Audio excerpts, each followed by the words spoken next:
Hello, today I am going to cover mechanism of breathing. This is chapter number 6. Name of the chapter is Life Process, CBSE Board, class 10th. Okay so अभी हम देखेंगे mechanism of breathing. तो इसमें हमें देखना है कि ये लंग्स का हमारा पूरा डायग्राम है और आपको पहले पूरे पार्ट्स को देखना पड़ेगा कि लंग्स के जो आउटर लेयर होती है उसको हम बोलते हैं पैराइटल प्लूरा, जो इनर लेयर होती है उसको बोलते हैं विसिरल प्लूरा, और इन दोनों लेयर के बीच की जो कैविटी होती है उसको हम बोलते हैं प्लूरल कैविटी। और जो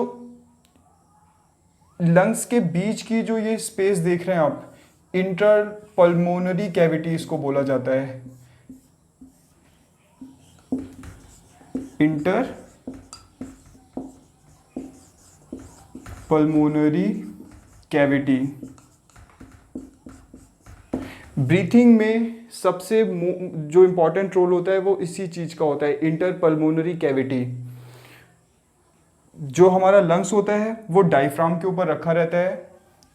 नीचे की जो मसल्स है जो लंग्स को सपोर्ट देती है उसको हम डायफ्राम बोलते हैं। और ये रिब्स हैं हमारे लंग्स के ऊपर। रिब केज के अंदर लंग्स होता है। रिब केज क्या करता है कि लंग्स को प्रोटेक्ट करता है बाहर के किसी भी तरीके की जो प्रेशर होता है या बाहर जैसे आपको चोट लगती है तो उसको एब्जॉर्ब उस चोट से लंग्स को बचाता है रिब केज। तो ये मैंने इधर नहीं बनाया just for the sake of explanation. So rib cage में जो रिब्स होती हैं वो दो रिब्स के बीच में एक मसल्स पाई जाती है जिसको हम बोलते हैं इंटरकॉस्टल मसल्स। सो दो तरीके की मसल होती है जो मोस्ट इंपॉर्टेंट रोल प्ले करती हैं ब्रीथिंग में, वो है intercostal muscle and the second one is diaphragm. Now I am going to discuss inspiration. Breathing में दो चीज होता है, लाइक सांस को अंदर लेना इंस्पायरेशन और सांस को बाहर छोड़ना ये expiration. So now I am going to discuss inspiration. So basically inspiration में जो मसल्स इन्वॉल्व होती है वो फर्स्ट मसल है इंटरकॉस्टल मसल,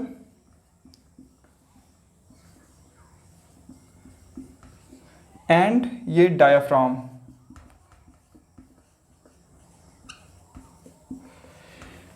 जब हम सांस अंदर खींचते हैं तो ये जो दोनों मसल होती है ये कॉन्ट्रैक्ट करती हैं। कॉन्ट्रैक्ट मतलब अपने आप को सिकोड़ती हैं। ये जो मसल जब कॉन्ट्रैक्ट करती हैं तो ये जो आप इंटरप्लूरल कैविटी देख रहे हैं, इंटर पल्मोनरी कैविटी देख रहे हैं, फॉर एग्जाम्पल ये जब मसल्स कॉन्ट्रैक्ट करती हैं तो ये जो अंदर की जो कैविटी होती है ये कैविटी का वॉल्यूम जो होता है वो बढ़ जाता है। जब इंटरकॉस्टल मसल और डायफ्राम कॉन्ट्रैक्ट करते हैं, सिकुड़ते हैं, तो जो हमारे लंग्स का जो वॉल्यूम है वो बढ़ जाता है। तो जब लंग्स का वॉल्यूम बढ़ता है, यहाँ का वॉल्यूम जो है वो बढ़ गया तो प्रेशर जो होता है वो कम हो जाता है। जब प्रेशर कम हो जाता है तो एयर और गैस का एक रूल होता है कि एयर जो होती है वो हमेशा हाई प्रेशर से लो प्रेशर की ओर मूव करती है। ये एक गोल्डन रूल है। तो जब यहाँ का वॉल्यूम बढ़ता है तो यहाँ का प्रेशर कम हो जाता है। जैसा कि मैंने आपको उसमें ये दिखाया है कि यहाँ पे प्रेशर डिक्रीज हो जाता है, और जैसे ही प्रेशर डिक्रीज होता है एयर जो होती है वो एटमॉस्फेयर से लंग्स में फिल हो जाती है। इसके लिए एक गैस का लॉ है जिसके थ्रू मैं आपको समझा सकता हूं। PV इज इक्वल टू होता है nRT, और this shows the relation between the pressure and volume. If you see like pressure is inversely proportional to volume. जब वॉल्यूम बढ़ेगा तो प्रेशर घटेगा, और जब प्रेशर बढ़ेगा तो वॉल्यूम घटेगा।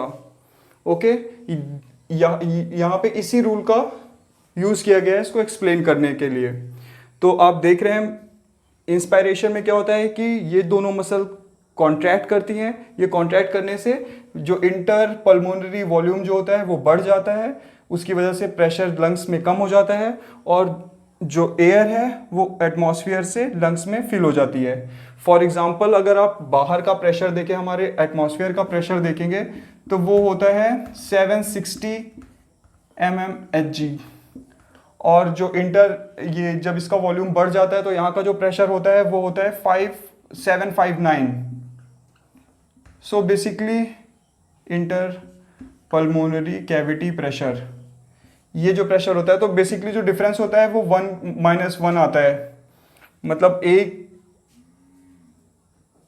पॉइंट का यहाँ पे प्रेशर कम होता है जिसकी वजह से एटमॉस्फेयर से जो एयर होती है वो लंग्स में फिल करती है। Now we are going towards the expiration. So now I am going to discuss expiration. Expiration जो होता है इंस्पायरेशन से बिल्कुल उल्टा होता है इसका। इंस्पायरेशन में क्या होता था बेसिकली कि उसमें हमारी जो intercostal muscles and diaphragm contract करते थे जिसकी वजह से हमारे जो इंटरपल्मोनरी वॉल्यूम होता था वो बढ़ जाता था।